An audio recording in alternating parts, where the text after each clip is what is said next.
सोध त्यसलाई किन चाहिँ केटी मन पर्यो सोध भन किन चाहिँ केटी मन पर्यो भन अब हजुर मन परिहाल्यो हजुर त्यो केटीकोमा सुन्तला छ हजुर हौ दाजु अचानक हात हाल्नु हुँदैन हौ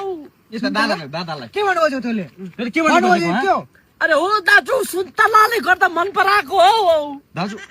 त्यो केटी मेरो मन थाहा छैन तँलाई थाहा थिएन नि त हजुर कसरी थाहा छैन दादा केटी भन्ने त थाहा हुनु पर्यो नि कारण भन कारण के छ मन अरे मालिक थाहा भएन हौ कारण के छ कारण अरे मालिक कारण सुन्तला के सुन्तला त्यो चाहिँ कारण भने के सुन्तलाको कारण के छ उहाँकोमा सुन्तला छ नि त हजुर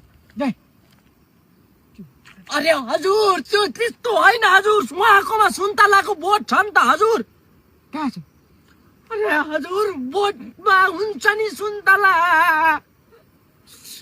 बोटमै हुन्छ सुन्तला त्यही त अन्त सुन्तला चाहिँ के कहाँ छ सुन्तला उहाँको बारीमा सुन्तला छ नि हो सुन्तलाले गर्दा उहाँलाई मन पराएको अरे हो दाजु यति साह्रो अत्याचार गर्नु पाउँदैन है यहाँ कहिले पनि खटखटी गर्नु पाउँदैन अरे दाजु सुन्तलाको